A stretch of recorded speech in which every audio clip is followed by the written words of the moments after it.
Sofa हमने जो study किया दैट इज इंटरनेशनल पॉलिटिक्स में जो इसका ये जो नेचर इसका आता है वो हमने स्टडी किया इंटरनेशनल पॉलिटिक्स का। तो नेचर के बाद जो इंटरनेशनल पॉलिटिक्स की बात है वहां पर इसकी जो बात आती है वो है जिसका स्कोप है। स्कोप को कभी कभार हम कहते हैं सब्जेक्ट मैटर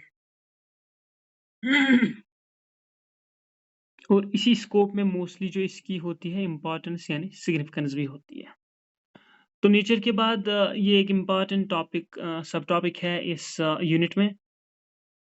और इस स्कोप में जब हम देखते हैं तो इसके कुछ पॉइंट्स बिल्कुल मैच हो जाते हैं जो थोड़ा सा कल हमने तज़किरा किया था, जिसमें हम बात कर रहे थे नेचर ऑफ इंटरनेशनल पॉलिटिक्स या नेचर ऑफ इंटरनेशनल रिलेशंस। जब हम स्कोप देखते हैं इंटरनेशनल पॉलिटिक्स का तो स्कोप जो इसका है ये लिमिटेड नहीं है। ये लिमिटेड क्यों नहीं है? क्योंकि ये फैलता जा रहा है, बढ़ता जा रहा है। So that is why it is always expanding with times, changing with times. There are changes that are taking place in international relations. Nations के बीच जो रिलेशंस है उनमें तब्दीलियां आती है, तो इसका जो स्कोप है वो लिमिटेड नहीं है, वो विद सर्कमस्टेंसेस चेंजिंग है, एक्सपेंडिंग है इंटरनेशनल पॉलिटिक्स में। तो जब हम इसके जो स्कोप है इसमें देखते हैं तो बहुत सारी डाइवर्सिटीज आती है, बहुत सारे पॉइंट्स इसमें आते हैं, या जो इसका जो सब्जेक्ट मैटर है स्कोप है इंटरनेशनल पॉलिटिक्स का उसके भी बहुत सारे पॉइंट्स है। जैसे हम यहाँ पर किस किस चीज़ की स्टडी करते हैं, what facts we are studying here, वो इसके स्कोप में आते हैं, वो इसके एरिया में आते हैं, वो इसके सब्जेक्ट मैटर में आते हैं। लाइक अगर हम यहाँ पर बात करते हैं जिस तरह से हम कल कह रहे थे, जैसे states are the primary actors, तो यहाँ पर भी हम कहते हैं study of states, study of states या स्टडी ऑफ स्टेट सिस्टम। उधर हम बात कर रहे थे नेचर में कंटिन्यूअस इंटरेक्शन, तो यहाँ पर हम कहते हैं स्टडी ऑफ रिलेशंस बिटवीन और अमंग नेशंस। तो वहां पर हम कंटिन्यूअस इंटरेक्शन की बात कर रहे थे अमंगेस्ट नेशंस, वो नेचर में आता था। वहां पर हम कहते थे स्टेट्स प्राइमरी एक्टर्स है, लेकिन यहाँ पर हम कहते हैं international politics involves study of states. It involves study of the relations amongst nations. It involves study of power. It involves study of इस पावर से आप अचीव क्या करते हो, नेशनल इंटरेस्ट। उधर हम फॉरेन पॉलिसी की भी बात कर रहे थे, सो फॉरेन पॉलिसी की भी यहाँ पर स्टडी होती है, इंटरनेशनल लॉ की होती है। यहाँ पर आप जियोपॉलिटिक्स की बात करते हो, डिसआर्मामेंट की बात करते हो, क्लाइमेट चेंज की बात करते हो, टेररिज्म की बात करते हो, ग्लोबलाइजेशन की बात करते हो, और ग्लोबलाइजेशन से जुड़ी लिबरलाइजेशन एंड प्राइवेटाइजेशन की बात करते हो। यहाँ पर आप कुछ इश्यूज़ की बात करते हो, जैसे आप हथियार की रोकथाम चाहते हो हथियारों की, तो वहाँ पर डिसआर्मामेंट की बात करते हो, या न्यूक्लियर नॉन प्रोलिफरेशन की वहाँ पर आप बात करते हो। तो ये वो सारी चीज़ें आती है जो इंटरनेशनल पॉलिटिक्स में आती है। यहाँ पर आप इंटरनेशनल लॉ की भी बात करते हो। इसके साथ-साथ आप यहाँ पर जो इश्यूज़, बहुत सारे क्रूशियल इश्यूज़ हैं जिनमें आती है ह्यूमन राइट्स, इनकी वायलेशन होती है। इकोनॉमिकली आप एक्सप्लॉइट करते हैं बाकी कुछ नेशंस को, वहाँ कॉलोनियलिज़्म या इम्पेरियलिज़्म या नियो कॉलोनियलिज़्म की बात होती है। वो सारे इश्यूज़ यहाँ पर आते हैं। तो एक वास्ट फील्ड है इंटरनेशनल पॉलिटिक्स, और इसका जो फील्ड है ये स्टैटिक नहीं है, ये डायनामिक है, एक्सपैंडिंग है, चेंजिंग है with circumstances. So it is not limited, it is expanding with the times. Changes are taking place within the states, changes are taking place in the relations amongst the world nations, changes are taking place in the power structure, national interest. As far as national interest is concerned, nations are collaborating with each other for their common interest, like जिस तरह से मैंने कल example दी थी, China को counter करने के लिए कुछ ग्रुप्स आपस में एक साथ हो रहे हैं। नेशनल इंटरेस्ट को अचीव करने के लिए अब स्वीडन और फिनलैंड चाहते हैं वो नेटो का मेंबर बने, लेकिन तुर्की उनको वहां ज्वाइनिंग नहीं होने दे रहा है, क्योंकि नेटो की एक कंडीशन है, मे बी आप ये कभी कभार सुनोगे। नेटो की कंडीशन ये है, if there are 30 members in NATO, अगर नेटो में 30 मेंबर्स है, अब नेटो में एक 2 एप्लीकेशंस आ गई कि हम भी नेटो के मेंबर बनना चाहते हैं। वो कौन-सी 2 एप्लीकेशन है? उनको हम कहते हैं स्विफ़िन, स्वीफ़ो, स्वीडन, फिनफ़ो, फ़िनलैंड। स्वीडन और फ़िनलैंड ये भी चाहते हैं अब ये नेटो के मेंबर बने, लेकिन नेटो की एक कंडीशन है। ये फ़िनलैंड और स्वीडन जो है ये मानी जाती है स्कैंडिनेवियन और नॉर्डिक कंट्रीज़। अब नेटो की कंडीशन क्या है? नेटो की कंडीशन ये है इसके जो 30 मेंबर्स हैं, इन 30 के 30 मेंबर्स को मंज़ूर होनी चाहिए कि स्वीडन भी जॉइन करे, फ़िनलैंड भी जॉइन करे। अगर इनमें से एक ने भी इनको अपोज़ किया, स्वीडन और फ़िनलैंड नेटो के मेंबर नहीं बन सकते। तो यहाँ पर 29 कंट्रीज़ जो है, वो इनके फ़ेवर में है। अब इनको अपोज़ कौन कर रही है? वो है तुर्की। तुर्किया इनको अपोज़ क्यों कर रही है? क्योंकि तुर्की स्वीडन और फ़िनलैंड पे ये ब्लेम एलिगेशन या ऑथेंटिक प्रूफ्स के साथ ये इनको रिस्पॉन्सिबल ठहराती है किसके लिए? कि कुर्दिश मिलिटेंट ग्रुप्स जो है, जो टर्किश रूलिंग पार्टी या रूलिंग सिस्टम के खिलाफ है, उनको जो मदद मिलती है बाहर से, वो स्वीडन और फ़िनलैंड करती है। इसीलिए तुर्की, स्वीडन और फ़िनलैंड को नेटो की जॉइनिंग नहीं होने देता है और नेटो की कंडीशन ये है, तमाम 30 मेंबर्स को मंज़ूर होनी चाहिए ये 2 मेंबर्स। तो हम बात कर रहे हैं यहाँ पे जो स्कोप है, जो सब्जेक्ट मैटर है, जो इम्पोर्टेंस है इंटरनेशनल रिलेशंस की, उसमें बहुत सारी चीज़ें होती हैं जिनको आप स्टडी करते हो। इसका जो स्कोप है वो लिमिटेड है नहीं, वो एक्सपैंडिंग है, चेंजिंग है, वो स्टैटिक नहीं है, डायनामिक है। इसमें आप बहुत सारी चीज़ों को स्टडी करते हो, जैसे स्टेट्स को आप स्टडी करते हो। आप स्टेट्स के साथ-साथ foreign policies, relations among nations, geopolitics, war, conflict resolutions, ideologies etcetera इन सभी चीज़ों को आप स्टडी करते हो। लेकिन जब हम इसका जो पहला पॉइंट है, जब हम उस पे फ़ोकस करते हैं स्टडी ऑफ स्टेट्स।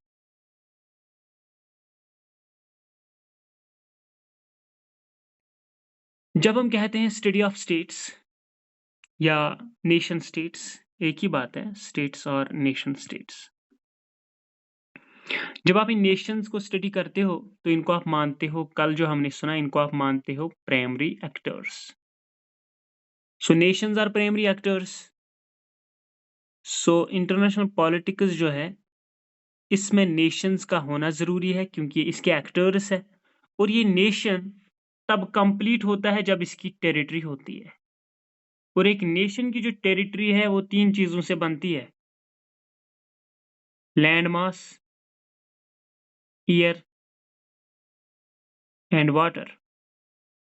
ये 3 चीज़ें जो है ये एक कंट्री की टेरिटरी को बनाते हैं। तो जब एक नेशन की कंडीशन ये है उसको टेरिटरी मिली है, उस टेरिटरी के साथ-साथ उस नेशन की जो ये टेरिटरी है इसमें पूरी उस नेशन की जियोग्राफी भी आती है, जिसमें लैंड मास हो, हिली एरियाज़ हो, स्टीप एंड जेंटल स्लोप्स हो, वेजिटेशन हो, ये सारी चीज़ें यहाँ पर आते हैं, वाटर बॉडीज़ हो, ये इस टेरिटरी में आती है। तो नेशन स्टेट जो है, कोई भी नेशन, जियोग्राफी उसकी होती है, वो किसी न किसी रिसोर्स में रिच होते हैं, वो नेशंस। पॉपुलेशन की आप वहाँ पर देखते हो, पॉपुलेशन के हिसाब से इसकी रैंक कितनी है, खुशहाली यहाँ पर कितनी है, डेवलपमेंट की आप वहाँ पर बात करते हो। तो जब आप एक नेशन को स्टडी करते हो, आप वहाँ पर बहुत सारी चीज़ों को भी देखते हो। जियोपॉलिटिकली वो स्टेट कैसी है, ये जियोपॉलिटिक्स को भी आप स्टडी करते हो इंटरनेशनल पॉलिटिक्स में। जियोपॉलिटिक्स क्या होती है? हू गेट्स,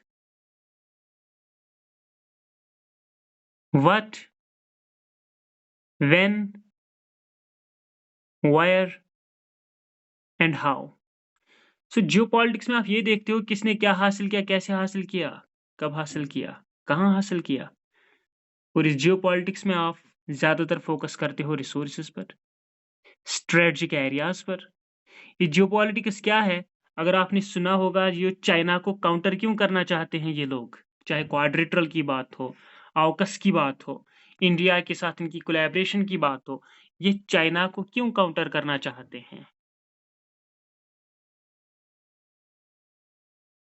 यहाँ पर यूएस ये नॉर्थ अमेरिका है, ये लेटिन या साउथ अमेरिका है, ये यूरोप है, ये एशिया है, ये अफ्रीका है।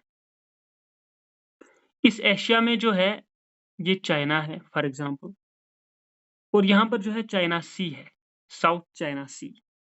यहाँ से पैसिफिक ओशन है, यहाँ से इंडियन ओशन है, बीच में है साउथ चाइना सी। सबसे ज़्यादा ट्रेड वर्ल्ड में जो होता है वो वाटर बॉडी से होता है। और यहाँ पर पैसिफिक ओशन से इंडियन ओशन में अगर आपको कुछ लाना होगा, कुछ चीज़ें लानी हो, आपको ये टू वे ट्रेड करना हो, तो पैसिफिक से इंडियन ओशन में आप चीज़ें लाते हो एक सी से, वो है South China Sea. That means उस पर जो सुज़ेरेनिटी है, डोमिनेंस है, वो ज़्यादा चाइना की है। और चाइना बाकी अपने दुश्मनों को कहता है मैं आपको फ्रीली यहाँ नेविगेट नहीं करने दूँगा। फ्रीली आपकी हरकत, आपके जहाज़ों की जो मूवमेंट्स है, हरकत है, वो यहाँ पर मैं नहीं करने दूँगा।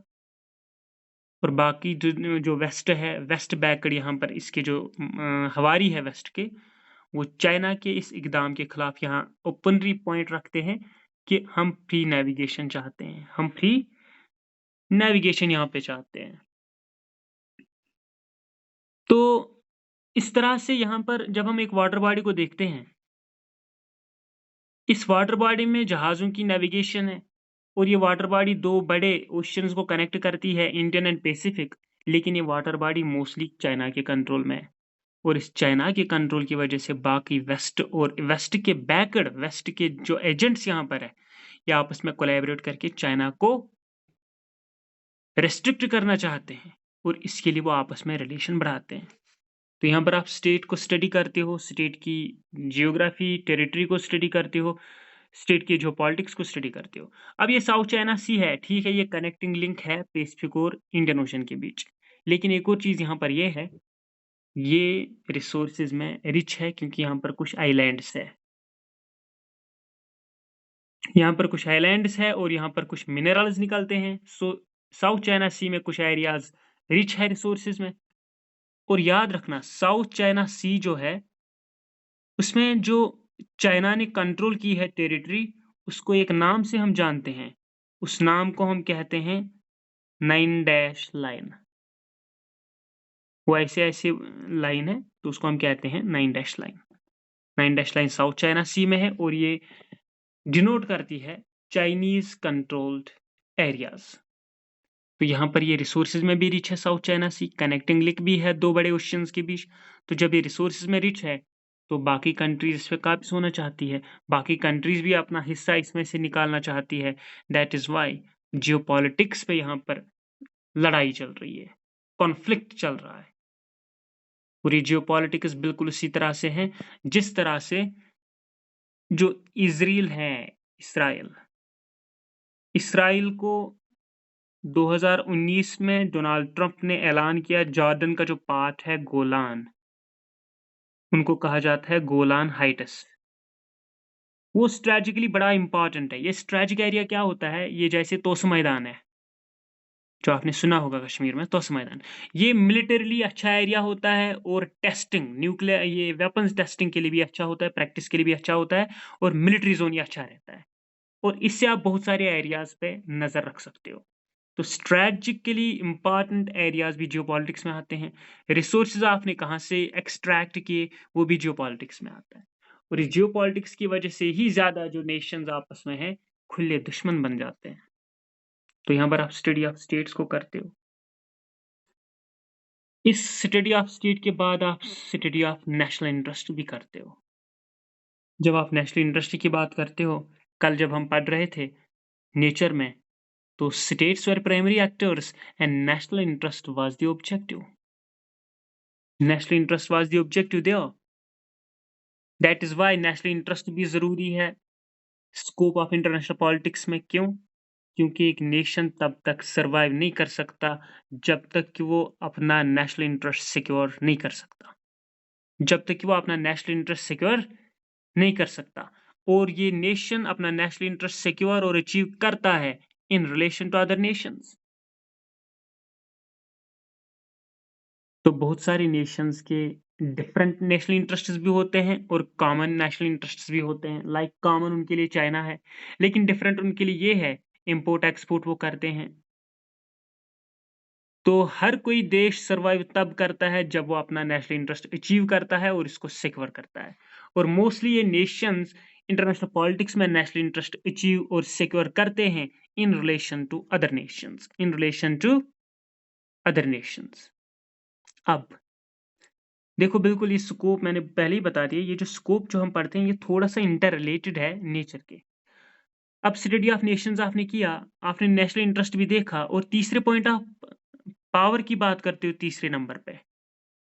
पावर भी जरूरी है, और कल हम पढ़ रहे थे power is means as well as it is and.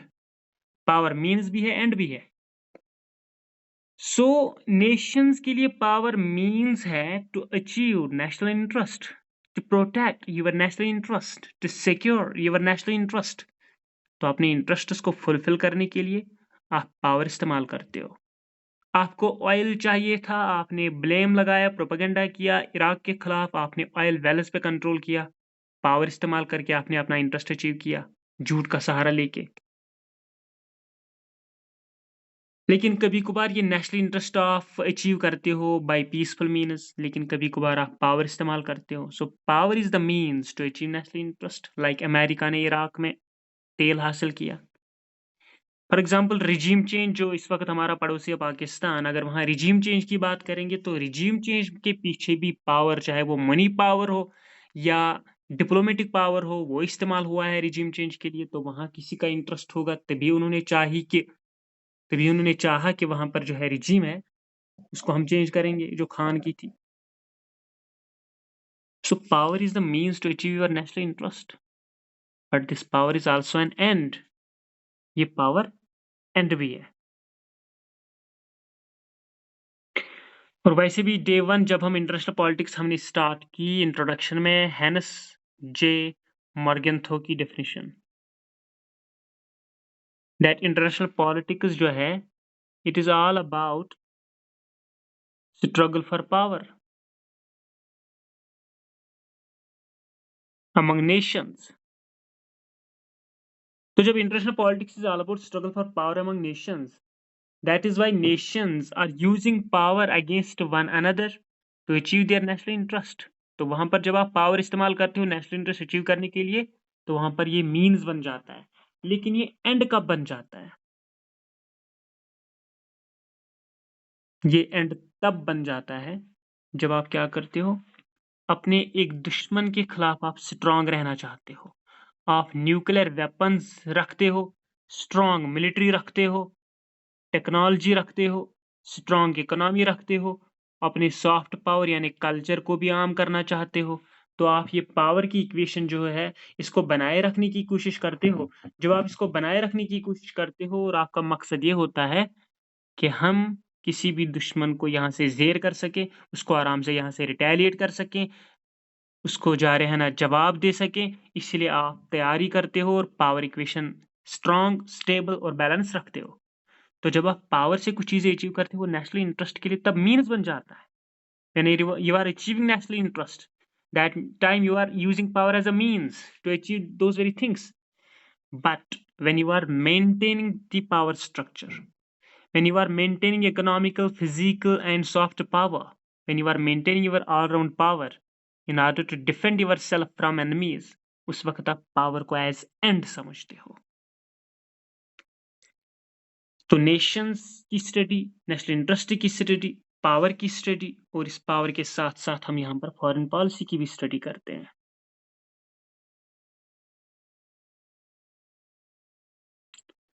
Interactions among nations are impossible.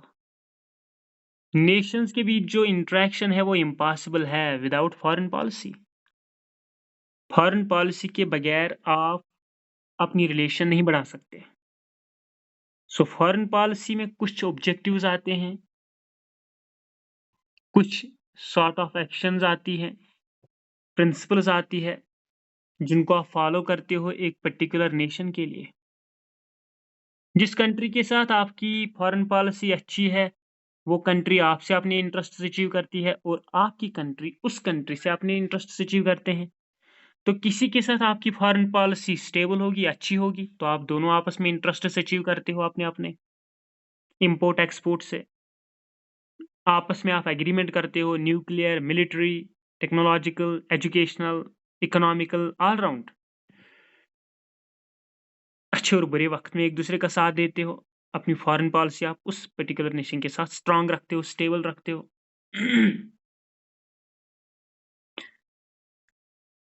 लेकिन यही फॉरेन पॉलिसी दूसरे नेशन के साथ आपकी अच्छी नहीं होती है।